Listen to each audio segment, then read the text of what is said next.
आज हम लोग एसएससी जेई सिलेबस पे डिस्कशन करने चल रहे हैं, जहाँ पर जो सब्जेक्ट है हमारे पास नॉन टेक्निकल के लिए एसएससी जेई जो नॉन टेक्निकल जॉब होती है उसके लिए आपने देखा होगा कि 100 मार्क्स का जीए और इंटेलिजेंट रीजनिंग का सिलेबस होता है। तो मैं पंकज देवा आज रीजनिंग के सिलेबस के बारे में डिस्कस करेंगे। ये बिल्कुल एक डेमो क्लास है, पहले हम सिलेबस के बारे में डिस्कस कर लें। देखिए, नॉन टेक्निकल बच्चों के लिए खास बात ये है कि नॉन टेक्निकल में चूँकि जो हमारी कट ऑफ जा रही है वो इस पर बहुत डिपेंड करती है, चूँकि ये नंबर ऑफ रीजनिंग के जो क्वेश्चंस नंबर होते हैं ये काफ़ी पावरफुल नंबर हैं। ये आपको आपके कट ऑफ को बहुत अच्छा बढ़ाते हैं, नंबर्स आपके बहुत अच्छे बढ़ाते हैं, सिलेक्शन के लिए ये बहुत उपयोगी साबित होते हैं। अगर मैं बात करता हूँ इंटेलिजेंट रीजनिंग की, तो देखिए पहली चीज़ ये कि देखिए रीजनिंग का सिलेबस बहुत ब्रॉड है। अगर हम सिलेबस की बात करते हो, देखिए हमारे पास एक बैंक का सिलेबस है, एक और एसएससी का सिलेबस है, रेलवे का सिलेबस है, इसके बाद स्टेट लेवल के सिलेबस हैं। सिलेबस में कुछ चीज़ें कॉमन हैं, बट अगर हम नंबर ऑफ क्वेश्चंस की बात करते हैं एज अ टीचर तो हमें पता चलता है कि देखिए सभी के सिलेबस में कुछ ना कुछ डिफरेंस है। ये एज अ स्टूडेंट आपको नहीं समझ में आता, लेकिन मैं एज अ टीचर के नाते आपको ये सिलेबस के बारे में आज मैं डिस्कस करूंगा। पिछले 10 वर्षों पे एनालिसिस करने के बाद अगर हम देखते हैं तो 10 वर्षों के पेपर अगर हम देखें जो हुए कुछ और भी विभाग के, है ना, जहाँ भी जेई है, लेकिन अगर हम पिछले 5 सालों के स्पेशली अगर हम जेई के पेपर को देखते हैं तो वहाँ पर ये बातें समझ में आती हैं। वो चाहे 2018 का रहा हो, 2019 का रहा हो, इन सिलेबस को जब हम देखते हैं तो देखिए हमारे पास ये कुछ सिलेबस निकल के आता है कि क्या नंबर आए हुए हैं। सिलेबस बहुत बड़ा है, वहाँ पर 30 से 34 टॉपिक हैं, बट ये जो हमारे पास पॉइंट है यहाँ से कितने नंबर का क्वेश्चन पूछा गया है, 1-2 नंबर इधर उधर हो सकता है, बट इतने ही क्वेश्चन पूछे जाते हैं। जैसे मैं बात करता हूँ, देखिए लॉजिकल रीजनिंग जो होती है, लॉजिकल रीजनिंग में कई सारे पोर्शन होते हैं जो अलग अलग एग्जाम में आता है, बट हमारी लॉजिकल रीजनिंग में जो आपके आज तक हमने देखे हैं, जो क्वेश्चंस हमको दिखाई पड़े हैं, वो लॉजिकल रीजनिंग से केवल कभी 2 से 3 क्वेश्चन के बीच ही दिखे हैं, या तो भी नहीं दिखे हैं, या तो एक क्वेश्चन आया हुआ है या फिर नहीं आया हुआ है ना। जैसे एक मैं बात करूं, एक बड़ा सा अच्छा टॉपिक होता है जिसको बच्चे बहुत पढ़ते हैं, सिलोजिज्म। अब देखिए, अगर आप इस टॉपिक को पढ़ते हो, मान लीजिए आपको सिलेबस के बारे में नहीं पता, आपने अच्छे से एनालिसिस नहीं किया है, आप जिस टीचर से पढ़ रहे हो वो एनालिसिस करके नहीं पढ़ा रहे हैं, तो आपको सिलॉक्स पढ़ा देंगे और सिलॉक्स पढ़ने में आपको 10 दिन लग जाएगा। और क्वेश्चन आता है 0 से 1। कितना आता है क्वेश्चन? 0 से 1, मतलब एक क्वेश्चन कभी आता भी है और कई बार नहीं आता। ये एसएससी जेई के लिए बात कर रहे हैं हम, तो आप ध्यान रखिएगा। इसलिए क्या करते हैं हम लोग, फिर एक क्वेश्चन में भी शायद आ जाए इससे। लेकिन अगर हम स्टेटमेंट वाले क्वेश्चनों की बात करते हैं तो सर यहाँ से 2 से 3 क्वेश्चन पूछे जाते हैं। नेक्स्ट पॉइंट पे आते हैं। नेक्स्ट पॉइंट है हमारे पास सबसे, अगर मैं इंपॉर्टेंट चैप्टर की बात करूं तो वो चैप्टर है हमारे पास नंबर एंड अल्फाबेट सीरीज। क्या है dear? Number and alphabet series. अब ये नंबर क्या है? नंबर में अगर हम बात करें, नंबर में अगर हम बात करते हैं तो नंबर में आपने देखा होगा, अगर मैं इस तरह से बात करूं, एक तो फिल इन द ब्लैंक्स की तरह इस प्रकार से भरने वाले, मान लीजिए 3 है, 4 है, 5 है, 2 है, 4 है, 6 है ना। अगर हम यहाँ पे बात करते हैं ना तो यहाँ पर क्या होगा, इस प्रकार से। या फिर सीरीज कि अगर 2 है, 3 है, 5 है, 7 है, तो अगली सीरीज क्या होगी। तो ये सीरीज से, नंबर सीरीज से रिलेटेड इस तरह के सवाल बनते हैं। यहाँ पर अल्फ़ाबेट सीरीज की बारे में बात करें तो क्या होता है, लेफ्ट राइट की मैं बात कर लूँ, वर्ड फॉर्मेशन की बात करूँ, डिक्शनरी के अनुसार बात कर लूँ, इसमें कई तरह के अलग अलग अपने अलग अलग सेक्शन हैं। और ये सबसे इम्पोर्टेंट है, ये पूरा का पूरा बेस्ड है अल्फ़ाबेट के वैल्यू प्लेस पर, है ना। तो इस पर आधारित होता है और ये अल्फ़ाबेट पर आधारित होता है, और बहुत बाखूबी से हम लोग इसको लॉजिकल तरीके से और कॉन्सेप्चुअल हम लोग इसको तैयार करते हैं। तो इसमें अगर 14 नंबर का आता है तो यहाँ पर आपका एक भी क्वेश्चन मिस्टेक नहीं हो सकता। जितने जेई के बच्चे होंगे वो लोग मैक्सिमम जानते होंगे, या हमसे कहीं ना कहीं आपने पढ़ा हो। अगर नहीं पढ़े हैं तो कोई बात नहीं है, फिर भी जो लोग पढ़े हैं, जो लोग, बहुत सारे बच्चे हमारे सिलेक्टेड हैं, वो जानते हैं इंटेलिजेंट रीजनिंग। अगर आप एक नॉर्मल जगह पढ़ेंगे, आप जिन्होंने कभी जेई के सिलेबस पे कभी नहीं बात की, जेई के सिलेबस को कभी पढ़ाया नहीं है, तो आप वहाँ पर केवल रीजनिंग पढ़ेंगे। तो हमें क्या पढ़ना है, पॉइंट ऑफ रीजनिंग पढ़नी है कि आपके पेपर के पॉइंट ऑफ व्यू से क्या इंपॉर्टेंट है। अगर आपके पेपर के पॉइंट ऑफ व्यू से इंपॉर्टेंट है तभी हम उस पर क्या करेंगे, बात करेंगे। अब अगले पॉइंट पे आते हैं सर, कोडिंग डिकोडिंग। अब ये देखिए, कोडिंग डिकोडिंग भी कई तरह की लगता है, केवल कोडिंग डिकोडिंग क्या सर? तो इसमें हम लोग अलग अलग तरह की कोडिंग डिकोडिंग भी पढ़ते हैं क्या, जैसे common coding decoding, miscellaneous coding decoding, coding decoding. ये अकेले 5 से 7 नंबर का आता है और ये पूरा का पूरा इसी पर डिपेंड करता है, अल्फाबेट पर। अल्फाबेट आएगा तो ये भी आएगा और ये भी आएगा। आपको यहां तक बात समझ में आ रही है आपको, है ना? आप विवेक सर की टीम के साथ जुड़े हैं। सबसे पहली बात तो ये कि विवेक सर खुद ही ऐसे टीचर्स को रखते हैं साथ में कि वो पूरी टीम उनकी उन बच्चों के सिलेबस को इतनी ज़बरदस्त तरीके से पढ़ाएं ताकि हर एक बच्चा अपने उस कॉम्पिटिटिव एग्ज़ाम में परफेक्ट और बेहतर कर पाए। और ऐसे टीचर्स जो उस सिलेबस को भली भांति जानते हैं और पिछले 2, 4, 5 सालों से उसको लगातार वो पढ़ा रहे हैं। तो ऐसे टीचर्स आपके साथ जुड़े हैं, हमारे साथ जुड़े हैं, इस टीम के साथ जुड़े हैं, तो आप भी हमारे साथ जुड़िए, हमारे परिवार में जुड़िए, आपके लिए बेहतर होगा। आइए देखते हैं हम लोग यहाँ पर। अब हम बात करते हैं सर ब्लड रिलेशन की। देखिए एक चैप्टर है ब्लड रिलेशन, ये अपने आप में एक अलग सा महत्वपूर्ण टॉपिक है और मैं गारंटी ले रहा हूं कि कोई भी ब्लड रिलेशन का टॉपिक आप बिना पेन चलाए भी सॉल्व कर लेंगे। जेई के खास तौर पे, जेई में जितने ब्लड रिलेशन के सवाल आएंगे बिना पेन चलाए आप सॉल्व कर सकते हैं। पजल को छोड़ करके जितने भी सवाल आएंगे इसके, आप उसको क्या करेंगे, विदाउट पेन आप क्वेश्चंस को लगा पाएंगे विवेक के अनुसार पे। कैसे? दिमाग का यूज करके। हम मेथड समझाएंगे कि देखो इसको कैसे लगाते हैं सर। देखो ये ट्रायंगल होता है, ये सर्कल होता है, ये इक्वल होता है, ये रिमाइंडर होता है, ये लाइन होती है और ये देखो एक कॉलम होता है या इस तरह की लाइन होती है। हम इन्हीं 5 पॉइंट पे आपको पूरा ब्लड रिलेशन समझाएंगे। ये क्या होता है नेक्स्ट वीडियो में आपको समझाएंगे, है ना? ये आज हम सिलेबस पे इसलिए डिस्कशन कर रहे हैं कि आपको पढ़ना क्या एक्चुअल में। तो देखिए ब्लड रिलेशन पे हमको काम करना है। फिर हमको काम करना है कहाँ पर, एनोलॉजी एंड क्लासिफिकेशन। डियर देखो ध्यान से, एनोलॉजी एंड क्लासिफिकेशन सर 10 से 12 नंबर का आता है। ये जीके एंड जीएस बेस्ड होता है। थोड़ा समझो इसको क्या होता है। अब अगर हम बात करते हैं ये एनालॉजी एंड क्लासिफिकेशन, जब कहता है कि 4 विषम सद दिए गए हैं, जैसे मैं बोल दूं कि इलेक्ट्रॉन, प्रोटॉन, न्यूट्रॉन, नाभिक, है ना? इलेक्ट्रॉन, प्रोटॉन, न्यूट्रॉन और नाभिक, इन चारों में अलग कौन है, विषम कौन है, ऑड कौन है? तो आप बोलोगे नाभिक। क्यों? क्योंकि ये तो इसके अंदर पाए जाते हैं। इट मीन्स कि ये अपने आप में अलग चीज है और ये तो इसके एलिमेंट्स हैं। क्लियर? तो इस तरह की जो बात होगी वहां पर कॉमन सेंस आपका काम करेगा और जितना बेसिक जीके आपका, स्टैटिक जीके बेहतर होगा, आप उतना बेहतर कर पाओगे। इतनी बात तो समझ पा रहे होंगे हमारी बात को, है ना? हम इस पर कैसे क्वेश्चंस करेंगे सर? मैं क्वेश्चन ऐसे करवाऊंगा कि कम से कम 100 क्वेश्चन से लेकर के 150 क्वेश्चन हर एक सेक्शन में हम पीडीएफ के रूप में आपको अवेलेबल करवा देंगे और साथ ही साथ कंसेप्ट के साथ आपको कुछ क्वेश्चंस करवा देंगे। आप इसकी प्रैक्टिस कर लेंगे तो एग्जाम में आपका बेहतर हो पाएगा। और यहाँ पे वही क्वेश्चन होंगे जो प्रीवियस ईयर के क्वेश्चन होंगे और लेटेस्ट जो अभी एग्जाम हो रहे थे उनसे रिलेटेड क्वेश्चन होंगे। ठीक है, नेक्स्ट पॉइंट पे आते हैं सर, डाइस एंड रैंकिंग। देखिए सिटिंग अरेंजमेंट, रैंकिंग, डाइस। कई बार होता है कि डाइस तो कंफर्म है कि यहाँ से 2 क्वेश्चन आने हैं डाइस से, और वेरी सिंपल, हर एक बच्चा विद इन सेकेंड लगा सकता है, बहुत आसान है ना? तो जेई के बच्चे को क्या करना है, केवल रीजनिंग की क्लास को अटेंड करना है, उसके अलावा उसको एक्स्ट्रा कुछ नहीं पढ़ना है। सिलेबस आपका जैसे ही कवर होगा उसके बाद हम प्रैक्टिस पेपर करवा देंगे, तो आपको उसके अलावा कुछ पढ़ने की ज़रूरत नहीं है। क्लासरूम में ही सारी चीज़ें आपको क्लियर हो जाएंगी कि हमको एक्चुअल में डाइस में क्या पढ़ना है। नॉन स्टैंडर्ड डाइस से क्वेश्चन आता है या स्टैंडर्ड डाइस से आता है या ओपन फिगर से क्वेश्चन आता है। समझिएगा, नॉन स्टैंडर्ड डाइस, डाइस और ओपन फिगर। अब अगर आप नॉर्मल जगह पढ़ेंगे तो आपको डाइस पढ़ाया जाएगा, उसमें सारी चीज़ें पढ़ा दी जाएंगी। लेकिन जब हमें मालूम है कि ओपन फिगर से सवाल आता है, हमें मालूम है नॉन स्टैंडर्ड डाइस से सवाल आता है, तो हम क्यों ना उसको बेहतर करें। हम उसी के 50 सवाल करते हैं, क्योंकि आप कहाँ से पढ़ोगे।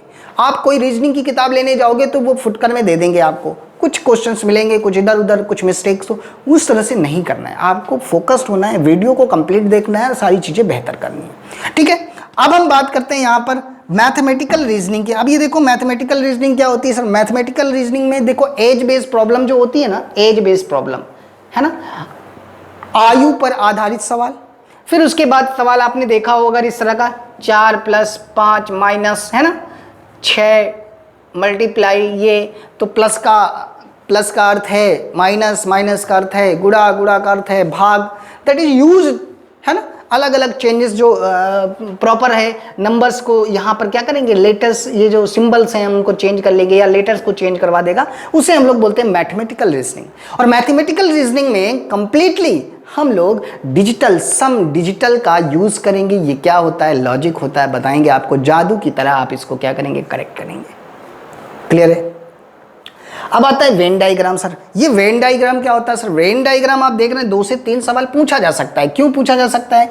क्योंकि ये कहीं ना कहीं ये हमारे इंटेलिजेंट को दर्शाता है, हमारे क्या करता है, हमारे ज्ञान को दर्शाता है कि कैसे आप कॉमन सेंस लगा पाते हो या नहीं लगा पाते हो। कैसे, देखो ध्यान से, जैसे मान लीजिए ये, तो ये मान लीजिए ये आपके बैडमिंटन के खिलाड़ी हो गए, है ना, या कोई भी चीज़ जो दो कॉमन है ना, हमने कहा लिया खिलाड़ी यहाँ पर, ठीक है, वो भी बैडमिंटन के, ठीक है।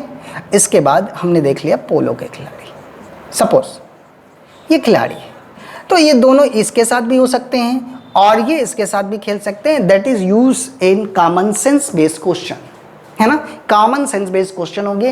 कैसे करेंगे इसको हम लोग समझ लेंगे, इसको हम लोग बोलते हैं वेन डायग्राम। यहां से सवाल आपसे पूछे जाते हैं। अब हम आते हैं अगले पॉइंट पे। सर अब आप देखिए कि अभी बहुत सारे टॉपिक हैं जो आप जैसे वर्ड फॉर्मेशन, डिक्शनरी के अनुसार, कॉमन सिक्वेंसी, है ना, इन सभी पे जो सवाल आपके दिमाग में चल रहे होंगे सब इसी के अंतर्गत आ जाएंगे, इन्हीं टॉपिक के अंतर्गत। तो आप देख पा रहे हैं 2 नंबर का यहाँ पूछा जा रहा है, 14 नंबर का यहाँ पूछा जा रहा है, 5 यहाँ पर, 3 यहाँ पर, 10 यहाँ पर, 3 यहाँ पर, 4 यहाँ पर, 2 यहाँ पर। नॉन वर्बल रीजनिंग में डियर, नॉन वर्बल रीजनिंग की अगर हम बात करते हैं नॉन वर्बल में, तो वाटर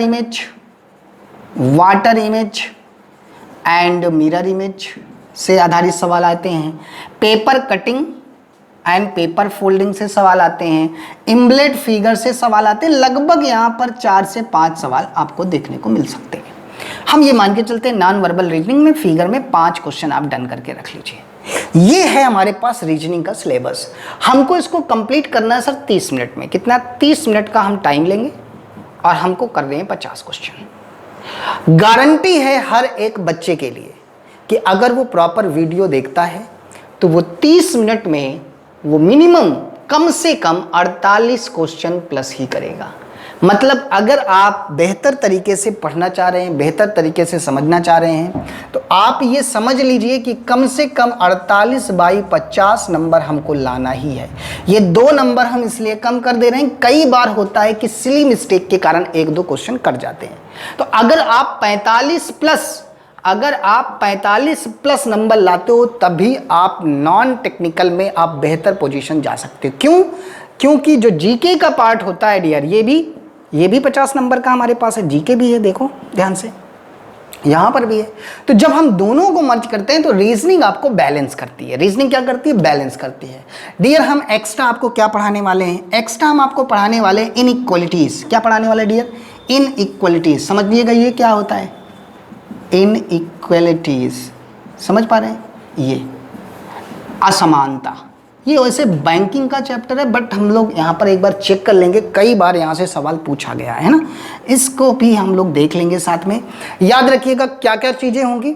हर एक चैप्टर में लगभग 100 क्वेश्चन आपको प्रैक्टिस करवाया जाएगा विथ कॉन्सेप्ट।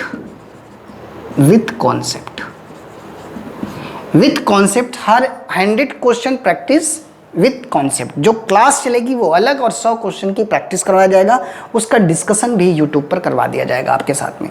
क्लियर हो रहा है? तो रीजनिंग यहाँ पर इस तरीके से हमको पढ़ना है। ये बात भी ध्यान रखना है कि आप अपना सिलेबस भी कवर कर रहे हो और भी चीज़ें कवर करना है। देखो जीएस में भी बहुत सारी चीज़ें, साइंस जैसे बायोकेमिस्ट्री, मैथ 13 नंबर का पूछा जा रहा है। हिस्ट्री मतलब 13 से 14, आई थिंक 1-2 नंबर इधर उधर। हिस्ट्री लगभग 10 से 11 नंबर का, पॉलिटी 8 नंबर की, ज्योग्राफी लगभग 6 नंबर की, इकोनॉमिक्स नंबर 7 नंबर की, और करंट अफेयर्स भी लगभग 6 नंबर का पूछा जाता है, 5 से 6 नंबर का। तो करंट अफेयर्स भी आप अपडेट रहें। साथ ही साथ रीजनिंग की क्लास आप निश्चिंत हो जाएं। जितने लोग हमसे जुड़े हुए हैं, जान रहे हैं, जेई में पिछले 5 सालों से हमने बहुत सारे बच्चों पे इस पे काम करवाया, जिन्होंने रीजनिंग कभी नहीं समझा, रीजनिंग के कि मैं तो रीजनिंग कर लूँगा, रीजनिंग की मैं तैयारी कर सकता हूँ, और वो बच्चे किए, बहुत अच्छा उनका रिस्पॉन्स रहा, लेकिन कट ऑफ से 2 नंबर 3 नंबर आउट हो गए। इट मीन्स कि वो कहीं ना कहीं अभी भी तैयारी कर रहे हैं। मतलब उस 2 नंबर को बचाने के लिए, अपने बल पे आने के लिए, जब हम ये बोल रहे हैं आपको इतनी कम मिनिमम फीस पर अगर हम आपको ये सारी चीज़ें अवेलेबल करवा रहे हैं पूरी मेहनत के साथ, पूरा 10 सालों का 5 सालों का आपका सिलेबस देख करके कि क्या एग्जाम में आ रहा क्या नहीं आ रहा, उसके हिसाब से हम आपको पढ़ा रहे हैं, तो अब आपको टाइम वेस्ट करने की कोई ज़रूरत नहीं है। तो क्या करेंगे आप केवल करेंगे कोर्स को परचेज करेंगे, हमारे साथ जुड़ेंगे। पहले आप 1-2 क्लास डेमो करिए, डेमो के क्लास के बाद आप चीज़ों को समझिए। जब आप सारी चीज़ें समझ में आ जाएंगी तब आपको समझ में आएगा कि भाई मुझे पढ़ना चाहिए कि नहीं पढ़ना चाहिए। फॉर एग्जाम्पल के लिए एक टॉपिक स्टार्ट करते हैं, बड़ा बेसिक सी बात हम आपको समझाते हैं, इसलिए ताकि आपको कुछ दिमाग में जाए कि देखिए कैसे पढ़ना है ना। अभी तक तो आपने सिलेबस को देखा और हमको कवर करना है सर 48 प्लस लाना है, इस बात को आप टारगेट कर लीजिए। और इसके लिए आपको एक्स्ट्रा नहीं पढ़ना है सर। क्या नहीं पढ़ना है हमको? एक्स्ट्रा नहीं पढ़ना। फिर कितना पढ़ना है हमको? बस उतना ही पढ़ना है जितना कि हम क्लास में पढ़ाएंगे आपको। मतलब 1 घंटे की क्लास हो तो 1 घंटे ही पढ़ना है। देखिए जैसे मैं एग्जाम्पल लूँ, एक डायरेक्शन का क्वेश्चन, डायरेक्शन की बात करता हूँ, ठीक है। डायरेक्शन की एक बात मैं कर लेता हूँ। देखिए ये हमारे पास नॉर्थ है, ये हमारे पास ईस्ट है ना, ये हमारे पास साउथ है और ये हमारे पास वेस्ट है, ठीक है। अब आप ध्यान से देखो यहाँ पर, ये देखिए ये इसे हम लोग बोलते हैं नॉर्थ ईस्ट, इसे हम लोग बोलते हैं साउथ ईस्ट, इसको हम लोग बोलते हैं साउथ वेस्ट और इसको हम लोग बोलते हैं नॉर्थ वेस्ट। इतनी बात तो समझ में आ रही है। अब जब इसमें सवाल बनता है डियर, देखो सवाल को करते समय आपको फोकस करना है। सपोज मान लीजिए ये है ना, एक छोटा सा एग्जांपल है, फिर टॉपिक हम आपको पढ़ाएंगे। डेमो का पूरा एक टॉपिक चलेगा, बहुत जल्द स्टार्ट हो जाएगा, और मे भी अगर पॉसिबल रहा तो कल भी इसकी क्लास एक हम लेंगे, है ना। देखिए जो तीर इधर जा रही है, ये इसे हम लोग बोलते हैं क्लॉकवाइज। क्या बोलते हैं? क्लॉकवाइज। इसको हम लोग क्लॉकवाइज, घड़ी की दिशा बोला जाता है। और जो तीर इधर जा रही है, इसको हम लोग बोलते हैं एंटी क्लॉकवाइज। क्या बोलते हैं? Anti clockwise. इसको विपरीत दिशा, घड़ी की विपरीत दिशा। समझ पा रहे? ये पूरा का पूरा 90 डिग्री होता है, तो ये बढ़ गया 45, 45, 45, 45 और ये 45, है ना। ये देखो, अब आपको समझना है कि अगर कोई भी व्यक्ति राइट टर्न होता है, सपोज मान लीजिए मैं यहाँ पे हूँ, मैं आपको प्रैक्टिकली भी दिखाऊंगा। अगर मैं यहाँ पे हूँ, राइट टर्न होगा तो इधर टर्न हो जाऊंगा। तो राइट जब टर्न होंगे तो बच्चे क्या करते हैं एग्जाम में, वो घूम घूम कर चेक करते हैं। तो हमको ऐसा नहीं करना है। कोई भी व्यक्ति है अगर वो राइट टर्न हो रहा है तो याद रखिएगा, सपोज मान लीजिए ऊपर है, राइट टर्न होने का मतलब हो रहा है क्लॉकवाइज। राइट टर्न होने का मतलब क्लॉकवाइज। क्लॉक ऐसे चलती है, ये यही तो है। तो याद रखिएगा, अगर ऐसे चल रहा कोई राइट टर्न होगा तो ऐसे टर्न होगा। फिर कोई बोले राइट टर्न हो जा, ऐसे टर्न होगा। फिर बोले राइट टर्न हो जा, ऐसे टर्न होगा। फिर बोले राइट टर्न हो जा, ऐसे टर्न होगा। ये है राइट का डायरेक्शन, ये है राइट का डायरेक्शन। देख रहे हैं, ये है राइट का डायरेक्शन। समझ पा रहे हैं? इसे हम लोग बोलते हैं sir right side, right side, right side. सवाल कैसे बनता है सर? सवाल बनता है कि एक बंदा है जो उत्तर दिशा में देख रहा था। किधर देख रहा था? उत्तर दिशा में। और वो व्यक्ति पहले 90 डिग्री राइट घूमा, फिर 270 डिग्री लेफ्ट घूमा, फिर 180 डिग्री राइट घूमा, और फिर उसके बाद 45 डिग्री लेफ्ट घूमा। सपोज मान लो, अब आपसे पूछता है कि उसका चेहरा किधर होगा। अगर ये सवाल आपके पेपर में आता है इस तरह का, तो आप क्या करेंगे? आप करेंगे कि आप यहाँ घुमाना स्टार्ट कर देंगे, और जैसे ही बना के घुमाना स्टार्ट करेंगे आपका टाइम खत्म होना शुरू हो जाएगा। लेकिन एज अ टीचर जब हम आपको बताएंगे इस पे कि कैसे इस तरह के क्वेश्चन, क्योंकि यहाँ से डायरेक्शन से भी 3 से सवाल आ रहे हैं, 3 सवाल, जब आप इस तरह का सवाल करेंगे तो आपको करना कुछ नहीं होगा। ये राइट है, ये लेफ्ट है, आपको कुछ नहीं, राइट के नीचे राइट लिख दो ऐसे, और फिर मैं डायरेक्ट भी बता दूंगा 270 और ये 45। याद रखिएगा, आपको कुछ नहीं करना है। अगर आप देखेंगे तो ये देखो, ये बराबर हो गया कैंसिल, लेफ्ट और राइट बाय लेंस हो गया। केवल लेफ्ट का 45 डिग्री बचा है, केवल लेफ्ट का 45 डिग्री बचा है। व्यक्ति किधर था सर? नॉर्थ में। व्यक्ति किधर था? नॉर्थ में। अगर नॉर्थ में था तो लेफ्ट उसको कितना घूमना है? 45 डिग्री। लेफ्ट किधर घूमता है? इधर घूमेगा, उल्टा। उल्टा इधर, तो वो कहाँ आ जाएगा सर? North west. तो हमारा आंसर क्या हो जाएगा सर? नॉर्थ वेस्ट आ जाएगा। हम यहाँ से भी डायरेक्ट कर सकते हैं 270, ये कैंसिल, लेफ्ट घुमाना, केवल नॉर्थ वेस्ट हो गया। विदाउट पेन चलाए आप आंसर क्या कर सकते हैं? लगा सकते हैं। ये शुरुआत है, बेसिक बात थी, सिलेबस को डिस्कस किया, एक एग्जांपल दिया कि देखो ये डायरेक्शन है, डायरेक्शन के किस तरह से पॉइंट को समझना है। इसमें भी बड़े अलग अलग तरह से सवाल बनते हैं सर। कैसे सवाल बनते हैं? जैसे कि छाया पर आधारित बनते हैं, प्रतिबिंब पर आधारित बनते हैं, है ना, दिशाओं पर सवाल बनते हैं, डिस्टेंस एंड दूरी पर बनते हैं, है ना। तो जो ये इस तरह के आधारित, जो डिस्टेंस पर आधारित सवाल बनते हैं, है ना, दिशा पर आधारित सवाल बनते हैं, जो इसके अंतर्गत मेनी टाइप्स ऑफ क्वेश्चंस बनेंगे, हम उस पर भी बात करेंगे। नेक्स्ट वीडियो में हम आपसे बात करेंगे।